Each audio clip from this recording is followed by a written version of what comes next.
Have you been using Zoom to deliver content to your student?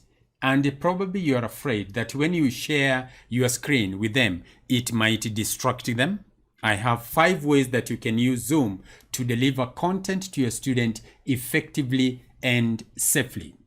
Hello and welcome. This is Kagwe Munro from ICT Training for Teachers, the place where teachers come for tips on how to use ICT to deliver content to their student. And let's jump right into the content of today's video.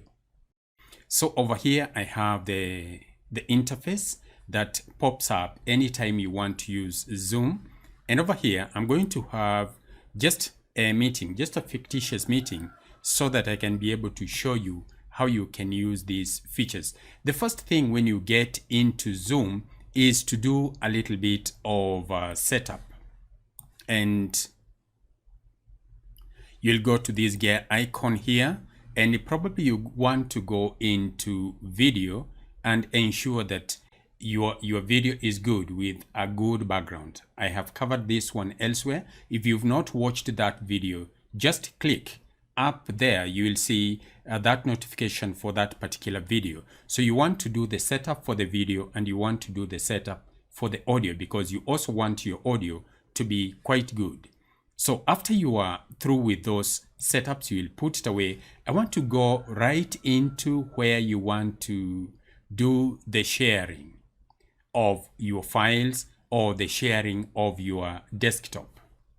So over here, I've put the video away because the camera that I'm using is the one that I'm using to record myself right now, separate from recording that is done within Zoom. And I also want to pause the recording, because anytime you put on or you're using Zoom, it starts recording that meeting or that conversation as a video. So I want to pause that one. Now, if you hover around here, you will see share screen. You click on it. I would propose that you use the default settings for it. The moment you click on it, you will be prompted to choose what kind of information do you want to share. Is it a PowerPoint slide? Do you want to share some tabs within your browser? Or do you want to use the whiteboard? I want to concentrate on the whiteboard because this is where the real power of a teacher is displayed. Once you click on the whiteboard, you will be prompted to share that whiteboard. And that is what I do. So you go right into the whiteboard, and now you want to do a few things pertaining to this whiteboard. Now, this is where some teachers get stuck because they find that, one, they can be allowed to type the text. Number two, I want to concentrate on this one where they've written draw. If you click on it, you can see this wavy line here.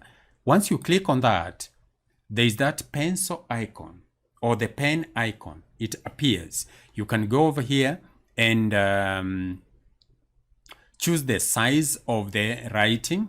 Maybe by default, that is the size, and probably you can even choose a color that you want to use to annotate or to write on the whiteboard. And that is where the power of a gadget like this one comes in. This one is a graphics tablet. Again, if you look up there, there is an icon. If you click on it, it will take you to a video where I've dealt with the use of the graphics tablet when it comes to writing on the whiteboard, digital whiteboard, just like you would do on a real whiteboard, because this is the kind of whiteboard that we are used to when we are in school. You get a marker pen and you do the writing here. I'll come to that one in a moment when we come to the second camera. So over here with your whiteboard and your digital pen, you just need to go to it, position yourself properly, and now you can start teaching your students. Okay, just like you would do on any other whiteboard. And you can see it is quite easy to use this. I'm writing just like I would do on any other or even on a piece of paper. You can see it's so nice. You can even be able to draw. And as you do this, your students are seeing and they can hear what you are talking about. So this one's something that I would highly recommend because it is more in line with what teachers are used to do when they are in classroom or when they are in school, rather than adapting something that is so different from what you've been doing. The whiteboard actually brings everything to life. And it is so nice because you can go to the next page here. When you look at the bottom over here, you'll be able to see this. If you click on it, you go to a fresh whiteboard. That is the second page. You can go to the third page, the fourth one, and you can even save these slides. Whatever you have annotated, you can save them and even be able to send them to your students later on after the lecture. This is what I wanted to share with you when it comes to using the whiteboard, because it actually brings out the power of the teacher, and you will find that your students will be able to like your lectures when you're delivering them. Instead of going to PowerPoint slides and just running PowerPoint slides just like any other lecture out there. Maybe just running PowerPoint slides may be useful for certain types of lectures. But when it comes to really teaching high school students or even primary school students, the power of the whiteboard is incomparable because it is so much similar to what they are used to in school. Now, I want to show you something else that you can be able to do when you're using the share button. And while you are on share button, you'll go to this tab here, written advanced. Click on it, and there is this content from a second camera. Maybe let's say you don't have a graphics tablet, but you still want to write with your hand. What do? Get your small whiteboard, such as this one, okay? And you can be able to write it with your hand, just like you would do in the classroom. You will focus this second camera on this whiteboard, away from that other camera which you're using to capture yourself, your image in Zoom. So that is what you can do with the second camera, just in case you still want to write with your hand, but you have no option. You can even focus your camera onto a piece of paper. Again, I've been able to cover this elsewhere within my channel. Go through my channel and you'll be able to see so many ways that you can be able to use a second camera. And remember, you'll be using this second camera within Zoom, whereby students are able to watch you as you deliver your content to them.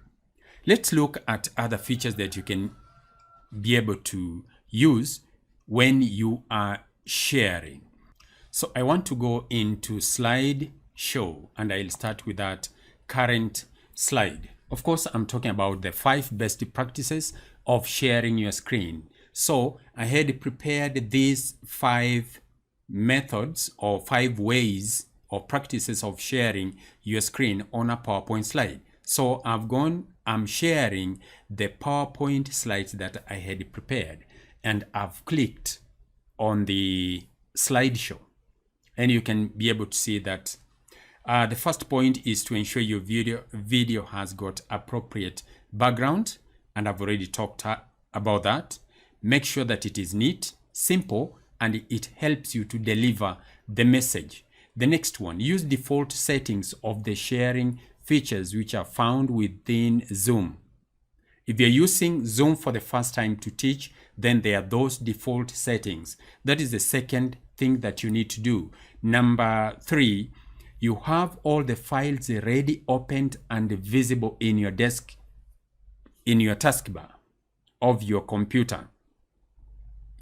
This one is so important because you don't want to waste students' time by searching files within your computer in order to share with them. This is part of preparation of your lecture. So have all those files opened, because when you are prompted to start sharing, you will find that there are those icons which come on the screen and they are prompting you to choose the file to share with the students. The fourth point is prepare your content in advance and make it as complete as possible. There is nothing as frustrating as a teacher who goes online and this teacher is not prepared at all, did not do some advanced preparation. Even if you are highly experienced in teaching, we know that it's always important to prepare before you go to class. And it is even more so when you're online. Because when students find that they are looking at a teacher who is not very well prepared, they just switch off, click off, because they will be wasting their time and probably wasting their bundles as well. So you want to make sure that you're prepared and your lessons are as complete as possible. Just like when I'm delivering this lecture, you can see I've already prepared everything that I need to show you. Number 5, observe time for that lesson. Again, you don't want your lesson to be so tiring. That attention span of your student is even shorter when you are online, because you're not so sure. The student now can be distracted by anything else, either within your screen or away from your screen or something like that. Observe time for the lesson. And this is where real creativity comes in. You want your students to be fixed onto what you're teaching them. You want them to pay attention. How do you do that without being with them physically in the same room? How do you do that? You make your content magnetic. You make sure that everything that you show them actually draws their attention. And you have in mind about their time and how to maintain their attention throughout. So I leave this one to your discretion. I'll be sharing a few tips here and there on how to do this, but really this one is very simple if you do some prior preparation for this particular lesson. And of course, the last one, use PowerPoint slides that have images and minimum writing. I'm a victim of this. You can see my PowerPoint slides, all of them have writing and they don't have a lot of images. Maybe I should improve on this next time. But I know I'm talking to grown-ups, I'm talking to teachers, and probably your attention span is much higher than that of the students. The reason why we use images is to capture the imagination of those who are watching us. I'm not saying that this is the best that you can be able to do, even if you are dealing with grown-ups, but you can always improve on your presentation. I want you to go back to the whiteboard and see what you can be able to do with the whiteboard. Investigate around the whiteboard, and probably this one will bring out other creativity just within you. You are very creative. The only problem is that sometimes we think creativity is meant for certain people and that we are not creative. One way to awaken your creativity, go to that whiteboard and start writing around with your hand, and you'll see the kind of ideas that come to your mind when it comes to lesson preparation and what to share with your students. This is what I had for you. If you are here for the first time, please make sure that you subscribe to my channel, because this is where we share ideas, tricks, tips, and all that when it comes to using ICT to teach, especially in these particular uncertain times when we are not in a real classroom situation and we are forced to teach students from an online platform.